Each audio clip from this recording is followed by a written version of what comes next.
जय हिंद। आज हम अपने चैप्टर का सबसे आखिरी topic coordination the essence of management पढ़ने जा रहे हैं, जो कि chapter 1 nature and significance of management का सबसे आखिरी टॉपिक है और ये बहुत ही महत्वपूर्ण टॉपिक है। कोऑर्डिनेशन कोऑर्डिनेशन क्या है? कोऑर्डिनेशन समन्वय, जिसको हिंदी में समन्वय कहते हैं, तालमेल कहते हैं, जिसको हम लोग जोड़ के भी देख सकते हैं, जिसको इसलिए द एसेंस ऑफ मैनेजमेंट कहा गया है। बहुत ही एसेंस मतलब महत्वपूर्ण, मैनेजमेंट का सबसे महत्वपूर्ण हिस्सा क्यों कहा गया है? कोऑर्डिनेशन को, तालमेल को।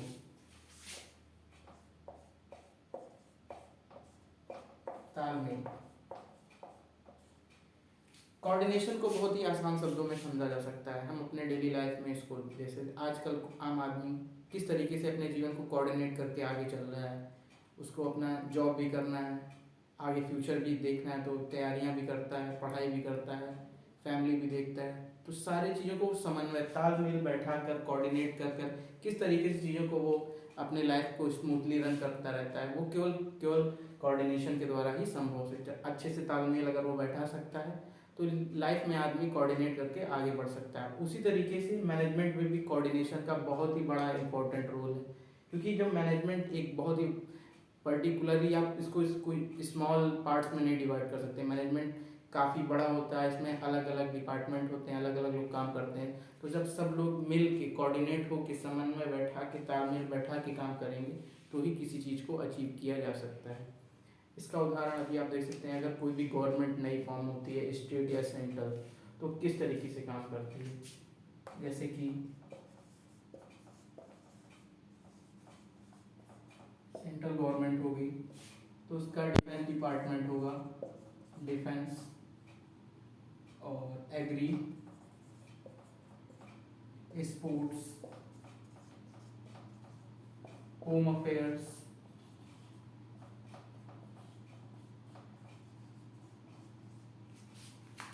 External affairs.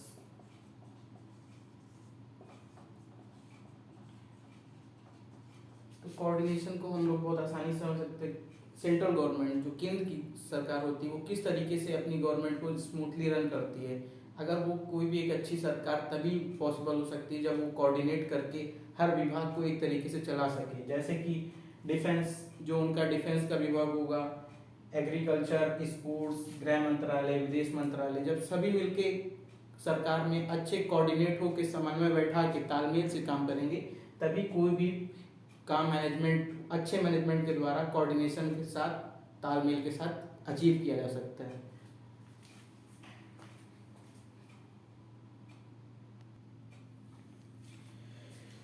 आइए अब हम कोऑर्डिनेशन की डेफिनेशन को देखते हैं। The process by which a manager synchronises the activities of different departments is known as coordination. जो मैनेजर होता है मैनेजमेंट के अंदर, वो अपने प्रोसेस, प्रक्रिया के दौरान अलग अलग डिपार्टमेंट को साथ में लाकर किस तरीके से एक अपने गोल को अचीव करने के लिए जो एक प्रयास करता है साथ में लाने का, वही कोऑर्डिनेशन कहलाता है। सिंक्रोनाइजेशन मतलब एक सिंक में काम करें, कोई भी डिपार्टमेंट हो उनका एक सिंक होना चाहिए, एक तालमेल होना चाहिए, एक गोल के प्रति वो काम करने चाहिए। अलग अलग असिंक ना हो, मतलब असिंक होकर कोई कुछ कर रहा है, कोई इंडिविजुअल के लिए कर रहा है, कोई डिपार्टमेंट के लिए कर रहा है, लेकिन जो ऑर्गेनाइजेशन के लिए जो करे, जो सबको एक सिंक में जोड़ के काम करे, वो मैनेजर हर लोगों को जोड़ने का काम करता है। तो कोऑर्डिनेशन के अंतर्गत वही बताया, जो अलग अलग एक्टिविटीज होती हैं उनको सिंक में करवाने का काम डिफरेंट डिपार्टमेंट्स में, वो कोऑर्डिनेशन के अंतर्गत आता है, जिसको मैनेजर किसी भी मैनेजमेंट के अंदर करवाता है।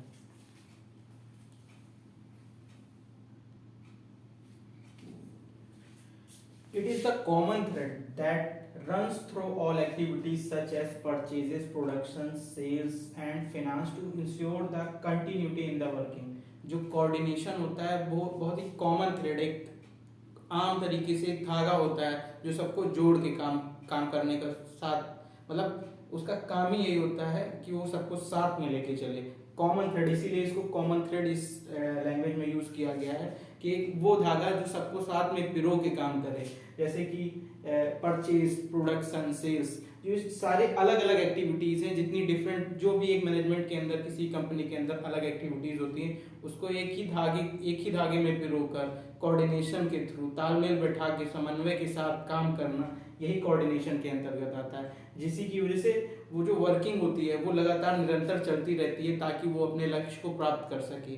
अगर वो एक ही धागे में एक ही साथ वर्क नहीं कर सकते हैं तो अपने गोल को अचीव नहीं कर सकते हैं। तो कोऑर्डिनेशन, कोई भी काम करने के लिए तालमेल होना, समन्वय बैठाना मैनेजमेंट के अंदर बहुत ही ज़्यादा जरूरी है।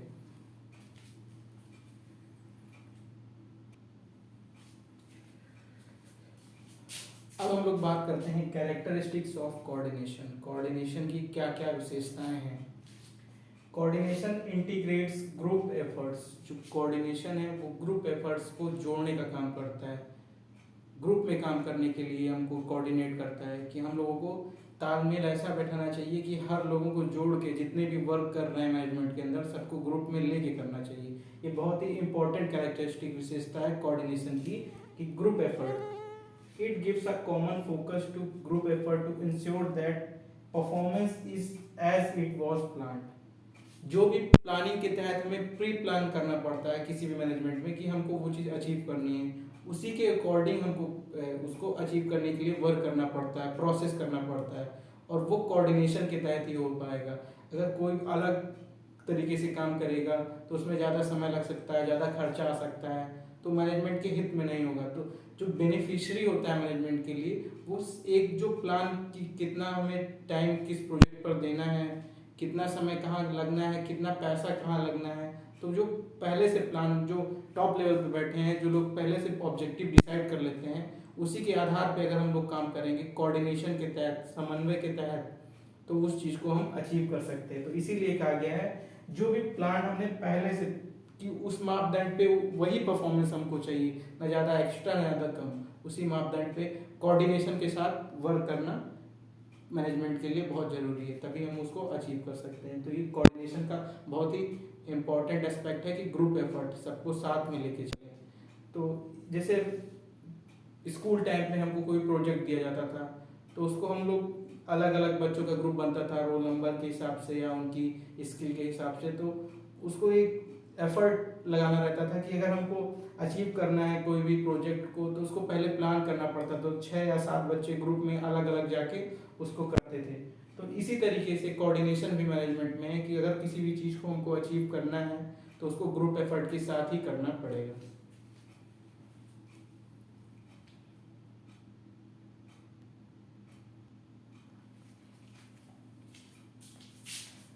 Coordination ensures unity of action. जो कोऑर्डिनेशन का काम होता है, जो दूसरा इसकी विशेषता बताई गई, यूनिटी ऑफ एक्शन। जो भी एक्शन लिया जाए उसमें यूनिटी हो, एकता होनी चाहिए। किसी भी एक्शन को, किसी भी कदम को करने से पहले उसकी यूनिटी होनी चाहिए। The purpose of coordination is to secure unity of action in the realisation of common goal. कोई भी कदम उठाएं तो उसमें ऐसा कदम उठाएं जो उस कॉमन गोल को अचीव करने की वास्तविकता के तय तक जाए, क्योंकि जो हमने सोचा था उसको अचीव करने के लिए उस एक्शन में यूनिटी होनी चाहिए। ऐसा नहीं कि प्रोडक्शन कुछ और कर रहा है, सेल्स कुछ और कर रहा है, एडवर्टीजमेंट कुछ और कर रहा है। तो इससे जो यूनिटी है, जो भी कार्य किया जा रहा है, जो भी कदम उठाए जाएंगे, उनमें डिफरेंशिएशन हो सकता है, मतभेद पैदा हो सकता है। तो जो भी एक्शन, जो भी क्रिया होती है मैनेजमेंट के अंदर, उसकी एक ही क्रिया हो जो सबके लिए, हर डिपार्टमेंट में वो लागू होती है। जो भी कदम उठाए जाएं ताकि वो जो कॉमन पर्पज है, जैसे अगर आप किसी जो एक्शन लिया जा रहा है मैनेजमेंट में, वो बराबर हर डिपार्टमेंट के हर लोगों पे बराबर होना चाहिए, ताकि वो जो कॉमन गोल है उसके प्रति वो लोग अचीव हो सकें।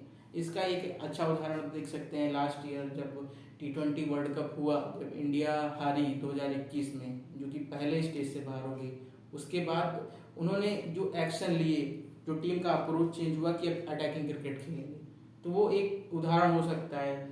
उनको उनके एक्शन में यूनिटी थी कि 2021 के बाद T20 कैसे खेलना है इंडिया को, वो अटैकिंग क्रिकेट खेलना चालू किया। तो अब आप देख सकते हैं कि इंडिया जो क्रिकेट खेल रही है, काफ़ी अटैकिंग खेल रही है। तो उनकी यूनिटी थी उनके एक्शन में, जो भी उन्होंने कदम उठाए उनमें एक एकता थी, तभी उनके मैनेजमेंट को सफलता मिली। तो इसी प्रकार से किसी भी मैनेजमेंट में यूनिटी ऑफ एक्शन का होना बहुत ज़्यादा जरूरी होता है।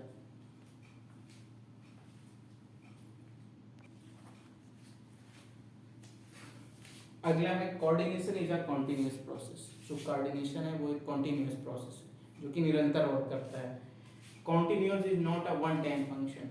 जो कॉन्टिन्यूस है वो वन टाइम फंक्शन नहीं होता है, जो कि एक बार कार्य किया उसके बाद नहीं करता है। It begins at the planning stage and continuous till completing. Coordination जब एक बार प्लानिंग स्टेज पे स्टार्ट हो जाता है तो वो कंप्लीट होने तक लगातार उसमें वर्क करता है। ऐसा नहीं कि एक बार किया तो छोड़ दिया, वरना वो उस टास्क को अचीव ही नहीं कर पाएंगे, कंप्लीट ही नहीं कर पाएंगे। इसलिए कोऑर्डिनेशन जो होता है वो प्लानिंग के शुरू होने से लेके अंत होने तक वो साथ में काम करता है मैनेजमेंट के। तो इसीलिए ये मैनेजमेंट का बहुत ही इम्पोर्टेंट कैरेक्टरिस्टिक है that planning is a continuous process. Even people will come and go but management and coordination will work for the future till the long period.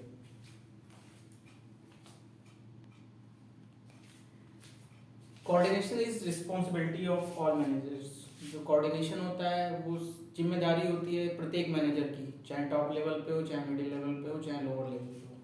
Top level coordinate with subordinates. जो top level पे होते हैं वो अपने नीचे subordinates के साथ coordinate करते हैं।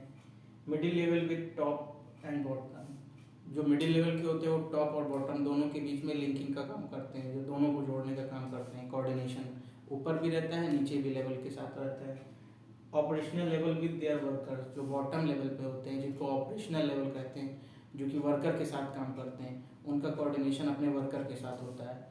तो जो कोऑर्डिनेशन होता है वो रिस्पॉन्सिबिलिटी होती है हर मैनेजर की, चाहे टॉप, बॉटम या मिडिल किसी भी लेवल पे हो, ताकि वो कोऑर्डिनेट करके अपने मैनेजमेंट के हिसाब से अपने लोगों से काम निकलवा सकें। तो ये बहुत ही important one of the major characteristics है कोऑर्डिनेशन का।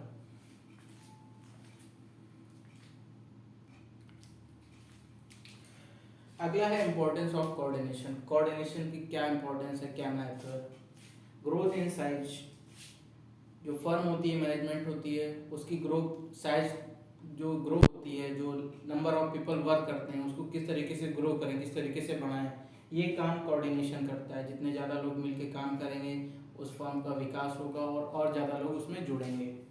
Functional differentiation. कोऑर्डिनेशन का काम ये भी होता है जो जिस प्रकार का फंक्शन करता है, जो जिस तरीके का कार्य करता है, उनको साइनिंग मतलब उसको चिन्हित करके जो जिस प्रकार का काम करे अलग अलग उनसे वर्क करवाना, उनसे काम निकलवाना, ये काम कोऑर्डिनेशन का होता है। जैसे कोई टेक्निकल का काम कर रहा है, कोई प्रोडक्शन का काम कर रहा है, कोई सेल्स का काम कर रहा है, तो जो जिस स्किल का वर्कर है, जिस स्किल का ह्यूमन रिसोर्स है, उसको उसके अकॉर्डिंग डिफ्रेंशिएट करना उसके फंक्शन के हिसाब से। जैसे कौन बैटिंग कर सकता है, कौन बॉलिंग कर सकता है, तो हर क्षेत्र में अलग अलग डिफ्रेंशिएशन होते हैं। उसके आधार पर कोऑर्डिनेशन किसी भी मैनेजमेंट को हेल्प करता है, वो उसकी बहुत बड़ी विशेषता होती है। स्पेशलाइजेशन। किसी भी चीज़ को स्पेशलाइजेशन करना, उसको एक महत्वपूर्ण स्थान देना। आजकल की जितने भी फर्म कंपनियां हैं उनको नई नई चीज़ों को झेलना पड़ता है, जो नई नई कठिनाइयाँ आती हैं, चुनौतियाँ आती हैं, उनको कैसे टैकल करें, उसके लिए स्पेशल लोगों की ज़रूरत पड़ती है। जैसे किसी भी टेक्निकल चीज़ों के लिए तो उनको वकीलों की ज़रूरत पड़ेगी। टेक्निकल इन द सेंस कोई भी लॉ, कोई भी नियम जो बिजनेस या मैनेजमेंट के क्षेत्र में जो नए आते हैं उनको कैसे टैकल किया जाए, तो ये स्पेशल लोगों का वर्क है। तो जैसे लॉयर हो गया, या फिर टेक्नोलॉजी आने वाले समय में कैसे वर्क करना है, किस मशीन पे वर्क करना है, तो वो एक टेक्निकल बंदा ही कर सकता है। तो स्पेशलाइजेशन ये कोऑर्डिनेशन का बहुत ही बड़ा एग्जांपल है, जो इन तीनों को किसी भी मैनेजमेंट में हेल्प करता है। चाहे वो फर्म की साइज बढ़ाने में हो, चाहे वो अलग अलग लोगों को कोऑर्डिनेट करके अलग अलग काम लिखवाना है, अलग फंक्शन में कैसे वो काम कर सकें, और चाहे उसको स्पेशल एक पोजीशन के आधार पर किसको क्या करना है, किसकी कब ज़रूरत पड़ेगी, ये सब कोऑर्डिनेशन के तहत, तालमेल के तहत किसी भी मैनेजमेंट में किया जा सकता है। तो आज हम लोगों ने कोऑर्डिनेशन कंप्लीट कर लिया, चैप्टर 1 कंप्लीट हो गया है। अब हम आने वाले समय में चैप्टर 2 बिजनेस इन्वायरमेंट, बिजनेस के इन्वायरमेंट में क्या क्या चीज़ें आती हैं जिनसे बिजनेस इन्फ्लुएंस होता है, उसके बारे में पढ़ेंगे। धन्यवाद।